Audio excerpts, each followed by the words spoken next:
I'm Leanne of Good Bones, and welcome to my townhouse in London. Tell me now, tell me something, 'cause I don't know how this gonna end. Oh no. So now we're in the entrance hall of our Victorian terraced house. It's a townhouse, and we're gonna go into the kitchen, so come with me. Yeah. Hear me out, like I make you do the crazy. So we bought this house at the end of 2020, and when we did, it was a boarding house, so it was not in the best shape. It had been a family home for many years, but they were renting out all the rooms and they were kind of chopped up. So there are about 7 bedrooms in the house. And this room where we are now was the kitchen, but it was significantly smaller. So we extended it to the side and to the back. And this was kind of the original Victorian kitchen. It was really cold and dark and had a lot of mold, and it just wasn't the best room in the house. So our first project was to extend to the side, which we did here, and to extend to the back. And it just makes this kind of big open kitchen dining, which we love. It's incredibly bright, and it's our favorite place in the house. So yeah, before Good Bones, what did you do? How did you get here? So it's a long story, but essentially before Good Bones, I studied law in Australia, and I ended up leaving Australia and having to go back home to the US. So I couldn't really use my law degree. I couldn't practice law. So I ended up doing some legal marketing. It was super boring. And then my husband and I got married and we moved here. And I very quickly had some children. So we have 3 children, and we added 2 more very, very quickly. So for about 5 years, I was essentially just a mother, and I loved it, but it wasn't kind of fulfilling my creative passion. So we bought this house. I had so much energy for it. I was just like chomping at the bit to kind of renovate and do it myself and get my hands dirty. And yeah, that's kind of what I did before Good Bones. It just snowballed into a career and a community, and yeah, it's been a dream. Because we are living in England, it's known for its dismal weather. Yeah, let's be honest. So it was super important to us to bring as much natural light in as we could. And you can see we added an entirely glazed roof. This was like the one North Star we had when we were doing this renovation. We knew this is what we wanted to start with. And we also knew that we wanted to have the kitchen live underneath the glass. I think a lot of people who do these kind of extensions in London, they tend to put the dining area under the glass, but I am a keen cook. I am always here at the stove or at the sink. And I knew that I wanted kind of the most important, hardest working place in the house to be really, really well lit and to have this indoor-outdoor feel. I can see there's lots of other lights there. Oh yeah. See what this looks like towards the evening. Yeah, it's really beautiful. We have some vintage lights from Agapanthus, which is a lovely little shop. And we have a strip light here as well. Oh, I love a strip light. I love a strip light. And that is more than enough light. The task lighting from the strip light and the kind of more ambient light from these is great. We also have 2 IKEA just clip-on tertial lights. We have one here and we've got one down that end. And they are just kind of a little bit more fun, super easy. You can unclip them, take them off.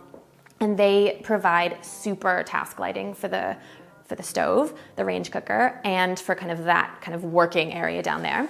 So how did the layout change? The layout changed completely. So this opening here, which now leads to our kind of playroom library, which I'll show you later, that used to be a window.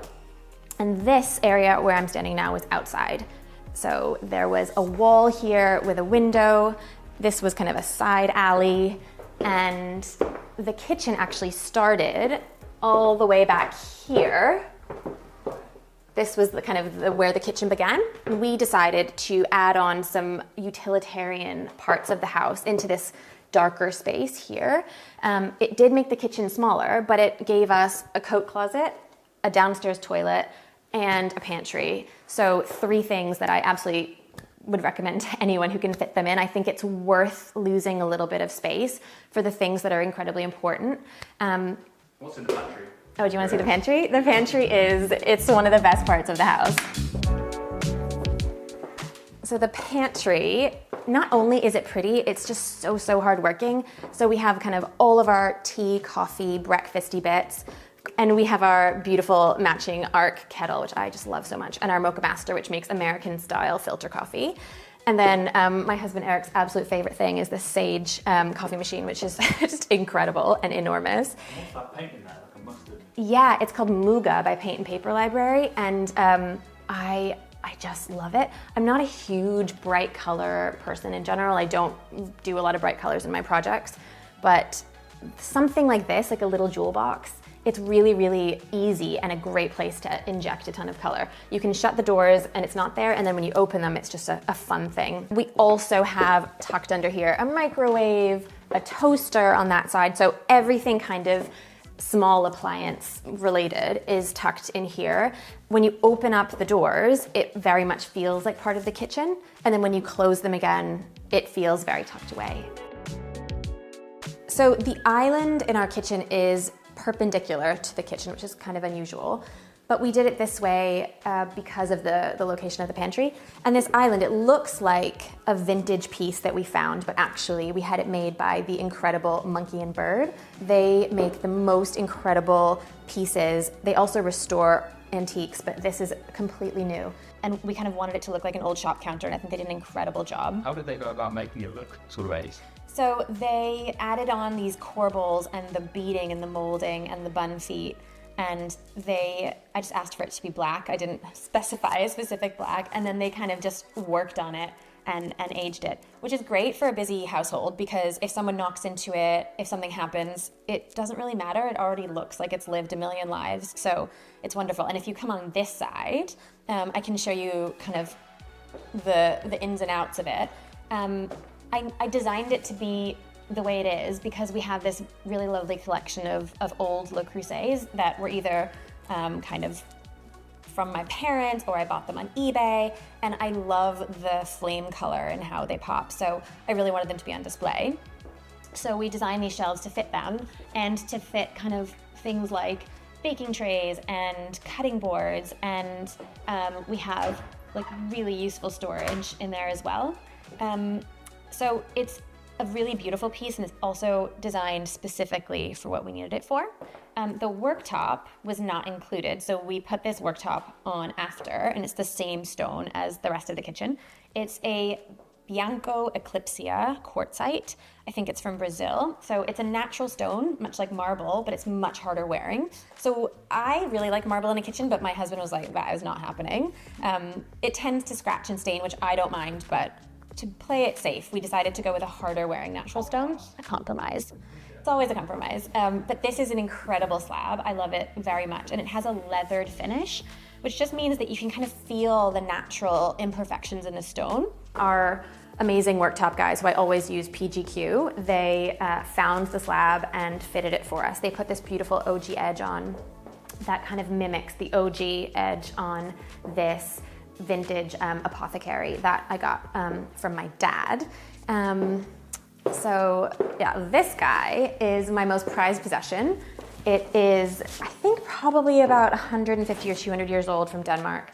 And my dad had, until the pandemic forced him to close, he had a Scandinavian furniture shop in Boston for 38 years. It was called Danish Country. So my whole childhood was just filled with amazing Scandinavian antiques, and this was one of them. So the house that we were raised in was full of kind of a rotating furniture because he had a shop, so things would come, things would go, and everything was there because he loved it. It wasn't because it would sell or because it had a certain provenance, it was because he loved it. And I think that kind of idea of furniture and the pieces in your house sparking a lot of joy in you, that is kind of how I live now. So this piece, I think I was like 21, I was like, I need to own it. I think it's the most incredible thing I've ever seen. And it's filled with all of the kind of crap that a family has, from batteries to shoes to napkins. So it's kind of the most hard-working piece in the house. And I always joke that if there was a fire, it would be the one thing I would save, though obviously I wouldn't be able to carry it. It's really heavy. And the cool thing about it also is that, I don't know if I can find one. Yeah, you can kind of see it here, that all of the drawers have markings from what they were holding back in the days of when it was an apothecary. I was actually going to say, how do you know what's in which one? Yeah, so I used to have a key. I used to have like a little map, but at this point I think it's just imprinted in my brain. But yeah, it's an incredibly special piece and I love it very much. And the original OG edge kind of talks to the new OG edge that we added onto the quartzite here.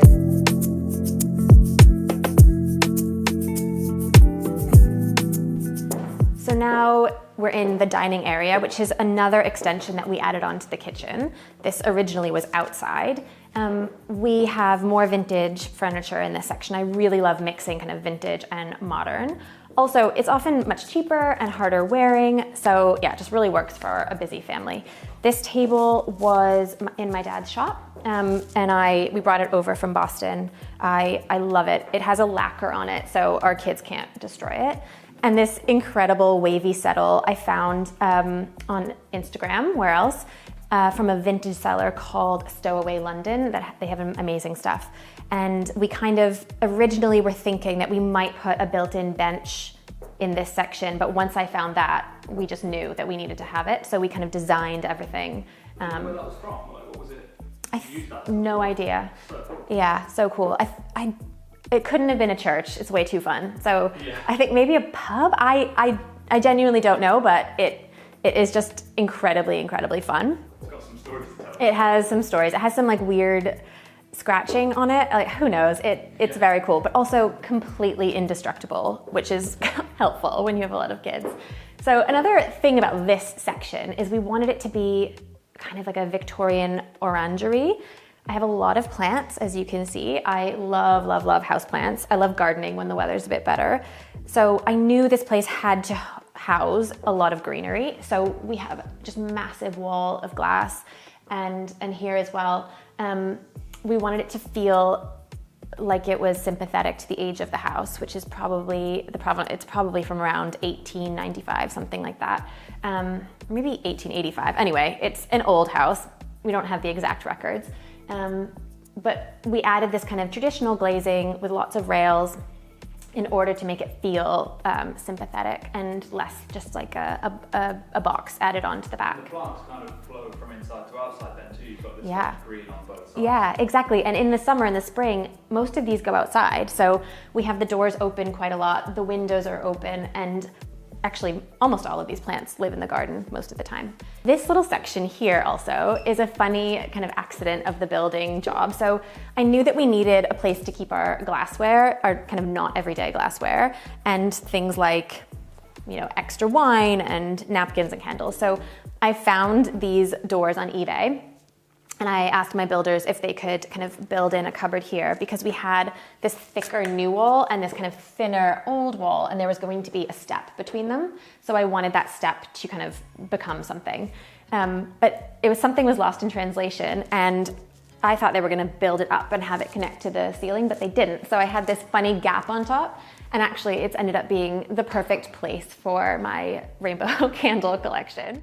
So this candle sconce is a new addition to the kitchen. It's a collaboration between Feldspar Studio and Lucy Williams, and I just adore it. The candle's actually a really old candle I found in Denmark on a trip with my dad, and they just work really well together. So yeah, I love candles, and I love adding these kind of special things that I find as I go to the house. It kind of just makes the house full of things that I love, and I think that's what makes a house a home. Do you like collecting things? Yes, We just saw something arrive through the post. Yes, I do. I like collecting things. I also think that kind of collecting takes a really long time. You can't force it, and you just have to kind of wait for things to come. I mean, an example would be something like these pots. They were my parents' pots when they lived in Paris back in the 70s and 80s. And even if I did buy something like that, which would be expensive, it wouldn't have the same meaning that these pots have for me. So that's kind of my approach to decorating a home. Everything should ideally bring you a lot of joy and have a little bit of meaning or a memory.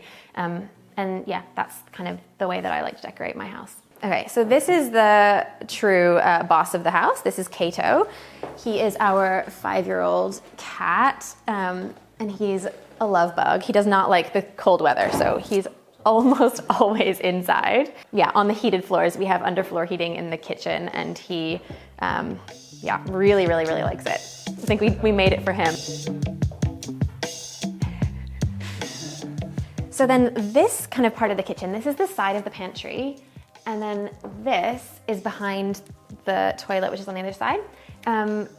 And we have, like many Victorian houses, we have a waste pipe that kind of runs down here. So this was just gonna be boxed in, kind of dead space. So what we did is we decided to use this space. It's very messy in there, but it's kind of about this deep, and it just stores all of our food. So from pasta to cookies to, you know, flour, sugar, all of that stuff lives here. It's a jib door, so it's quite hidden, and it's just incredibly functional. And I'm really happy that we used what otherwise would have just been lost space. Up here we have what we call the library, but it's actually just a playroom. It is quite dark in here because it's kind of, you know, in the heart of the house, no natural light coming through.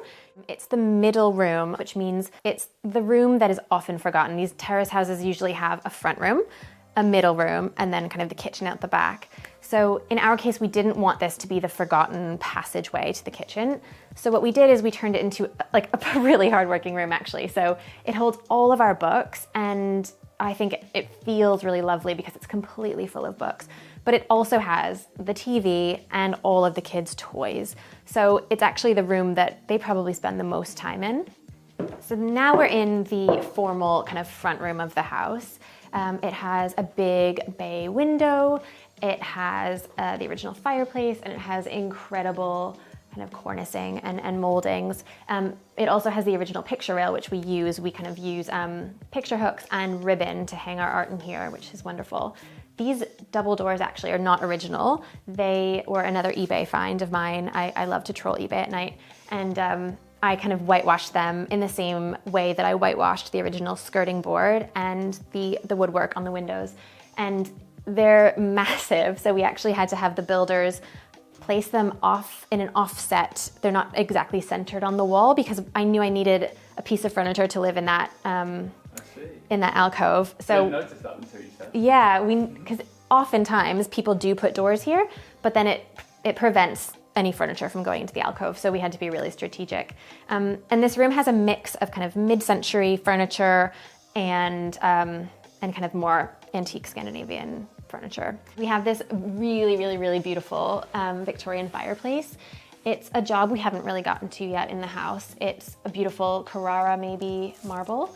The original tiles, which are kind of not in the best shape, original insert, which someone at some point has cemented up.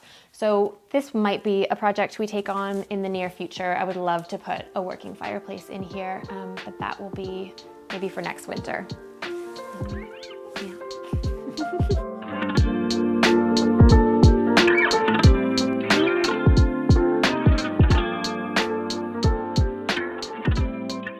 We are now in the upstairs landing. All of these Victorian terrace houses have kind of rooms piled on top of each other, and then they often have this thing called an outrigger, which is where we are now, and that would be kind of the little L-shaped added onto the back of the house, and underneath us is the original kitchen. So we're very lucky in that our outrigger has a pitched roof. So we have a skylight here, and it's bringing in a lot of light, and we've pitched the roof up throughout, so we've kind of removed the false ceiling, and it just gives this otherwise very small space a sense of height and yeah, just more airiness and more space.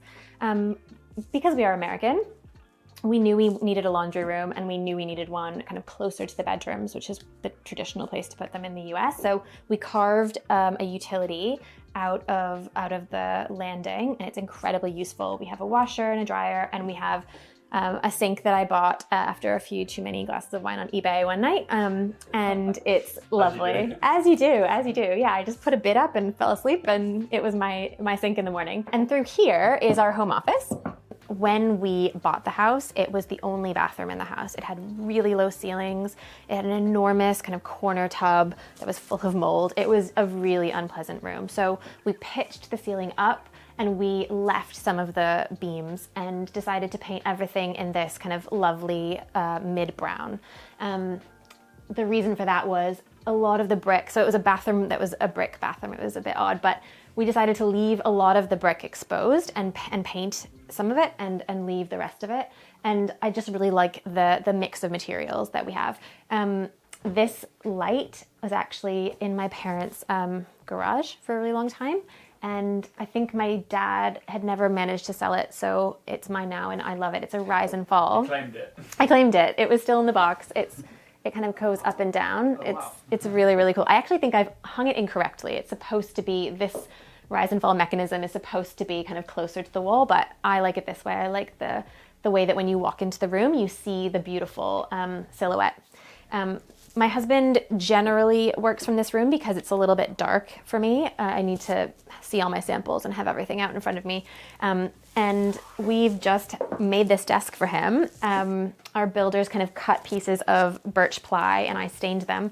And we just designed the boxes to fit the printer and the waste paper basket and things like that. So definitely a DIY piece.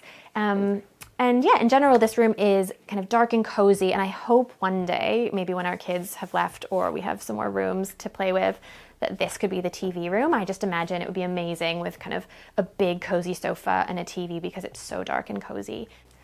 So our kind of primary suite is divided into 3 sections. We have a wardrobe area, we have our bedroom area, and we have our ensuite bathroom. We did this project last year. It was our most recent project. This was a big primary bedroom, and the bathroom behind me, was another bedroom where our youngest daughter slept. We decided to divide the bedroom into 2 different sections, but maintain this kind of circular flow. So we wanted a bedroom that felt a little bit more intimate and cozy, and that had a nice outlook. So often you end up kind of putting wardrobes in front of the bed, and then you're looking at a wall of wardrobes. We wanted instead to look at a beautiful wall with a fireplace and beautiful pieces of furniture. So we built a kind of wardrobe that is 4-sided, and it serves as the wall that our bed sits up against. And we actually found this fireplace on the street in 11 different pieces. I made my husband carry it home. Yeah, he was super not happy. Where was it? It was just on the road. The whole thing, yeah. So it was missing one piece. We had an amazing restorer who added that piece, but you would never know. Even the insert, everything was there. We actually didn't own this house when I found it. I just am a freak, and we stored it in our basement for years until we had a home. So if you find a fireplace, just take it. Just always take it is the answer. And in this corner, we have like my special spot in the house. It's my vanity. It's kind of where I sit every morning, and I give myself 10 minutes just to like put on my face cream and makeup and feel like I have just a time that's just for me. I really, really love this vanity. It was another Instagram find, Shiny Things London. They tend to have a lot of these, so definitely have a look. It has a beautiful old weathered Carrara top, and I love it. Now we're gonna go into the bathroom. We put in this doorway between the 2 rooms. This was where Domino, our youngest, used to sleep. We wanted this bathroom to feel like another room of the house. We didn't want it to feel too cold or too kind of clinical and clean like bathrooms often feel. So we actually really did work on the layout of this room quite a lot. There were so many different iterations. We ended up with the iteration that I think really, really works. So we have a freestanding bathtub, another eBay vintage find, and we each have our own sink in the alcoves. It's just, I don't know, it just feels special, and it feels kind of luxurious to have these special, distinct sink spaces. They're identical, and I don't know, we don't swap, but that one's mine, that one's his, and Stay away. yeah, there's something really lovely about it that we each have our own space. Another part of this bathroom that I absolutely adore is this enormous walk-in shower. It's micro cement by the wonderful Connor of CMG, and it is huge, so we don't all go in there, but we could if we wanted to. And it has a little bench in there. It's just a really, really nice place to have a shower. And I asked my kids recently what their favorite part of the house was, and 2 out of 3 of them said it was the shower. So we designed it so that you could wash, kids, dogs, and old people. I know that sounds funny, but we do have parents, and as they age, we thought when they come to visit, it might be really helpful for them to have a walk-in shower. So another thing I love about this bathroom are our bespoke radiators. We have 2 of them. When I was designing the bathroom, I was looking for unlacquered brass rads to match the unlacquered brass that we have throughout. And I couldn't find an option that was kind of a bespoke size that wasn't going to completely blow the budget. So I found an Etsy seller, not an eBay seller, an Etsy seller who makes kind of copper pipe rads. He's called Bow Street Interiors, and he's really wonderful. And we had 2 of them made to measure. They're plumbed in, so they're super hot. They dry our towels instantly, and I also think they're just really, really beautiful. They will age and patina over time, and I love that. Another thing about this bathroom that I adore is the marble. So we used PGQ again, and this time I went to go see the marble in person. My friend actually bought 2, so we bought 2 slabs and she bought 2 slabs for her kitchen. So we have like twin marble. It was kind of the big splurge of the bathroom, but it completely transforms it. So we have massive marble backsplashes behind each sink, a marble mantle. We just put it kind of everywhere. And when this room was part of the boarding house that this house was, there was a desk in here. So there is a big gap behind, and I didn't want to lose the functionality of that gap. So this actually opens up. No way. I'm not going to show you what's in there. Well, I will very quickly. Yeah. Boop. Okay. It's kind of all of the toilet paper, all of the deodorant, the toothbrushes, all of that stuff lives there.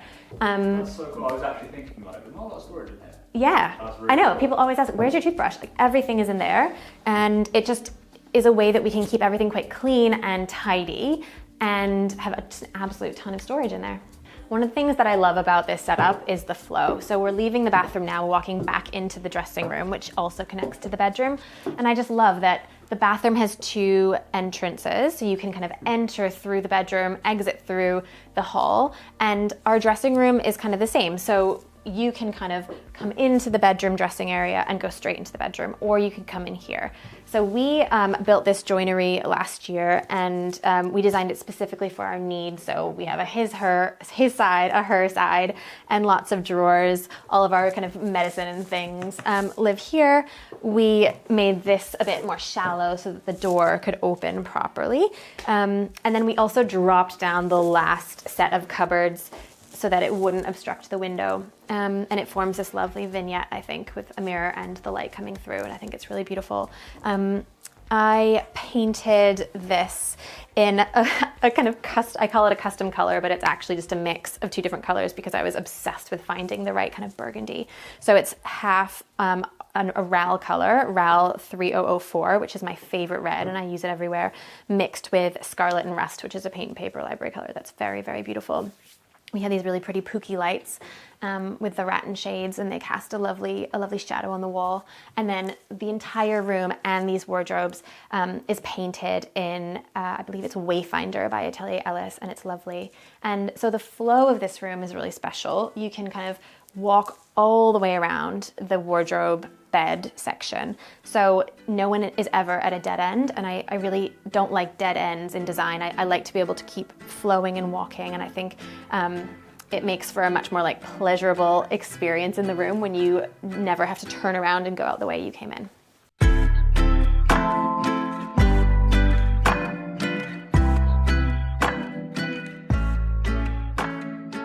So on this floor, we have 2 bedrooms and a bathroom. The bedrooms belong to Vesper, who's 8, and Domino, who's 6. I kind of just let them do their thing in there.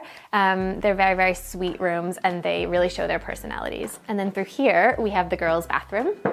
When we moved in, this room was actually a kitchen for the boarders who lived upstairs. So it was bright orange.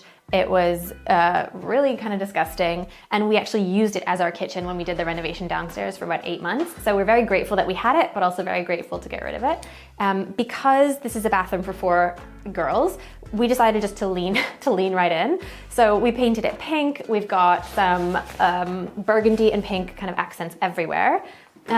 This shower curtain was made bespoke by Colors of Arley, and it's brilliant. We used my favorite red again, RAL 3004, on the door and the door frame. And then we kind of filled the room with vintage pieces because, again, I really dislike bathrooms that feel too cold and clinical. So we have a vintage piece here that holds our eldest's toiletries and makeup. And we've got another little vintage piece there. And it's just a room that, again, feels kind of warm and inviting. We have the timber floors. It's just not too precious and it's not too cold. We have this lovely sink from Burlington, just really inexpensive, but I think it's very sweet and feminine. And we've just got some silly art on the walls. And yeah, it's just a fun room with a lot of personality.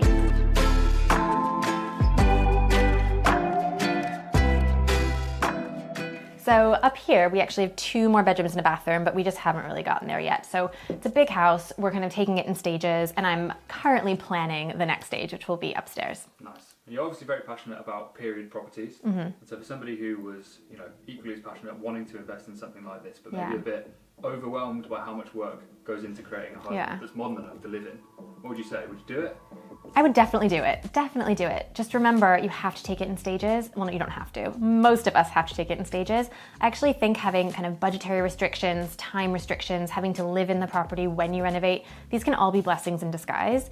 It means that you have to kind of be more laser focused. You have to kind of decide based on things out of your control, which actually can make decision making a lot easier, I think. And once you've lived in a property for a long time, you have a much better sense of what you need out of the property and the flexibility you want out of it. So yeah, I think definitely go for it. Just take it in stages.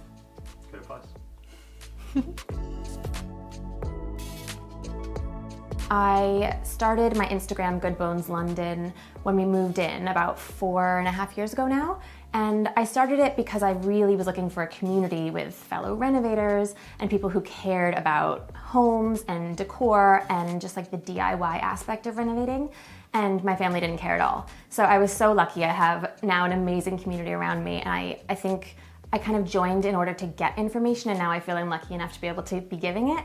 So it's pretty amazing. And from that has come my career as an interior designer and also just a creator in other kind of aspects. I love to write, I love to take photos and put them on my Instagram. So it's a really happy place for me. And I feel super lucky that this house kind of created that. So where are you from originally? I'm originally from Boston in the US. My husband and I grew up there together. So why London? Why London? I guess why not London? So it's a kind of a long story. I went to university in Canada, then I moved to Italy, and then I moved to Australia. And when I came back to the US in my late 20s, I just didn't feel like it was the place I wanted to be. Not because I don't love it. I adore my family and my friends and Boston and the US in general, but I just loved the feeling of being a foreigner. So we actively chose to move abroad, and for all sorts of reasons, passports and everything, England made a lot of sense for us, and London is just an incredible place to live, and we feel really privileged to have our 3 girls growing up here. It's just an incredible city. That's it for the tour. Thank you so much for coming, Luxury Home Show. If you want to see more of me, I'm on Instagram at Good Bones London. I'm always posting about the house, about interiors and DIY stuff, so please check me out there. And thanks so much. Bye.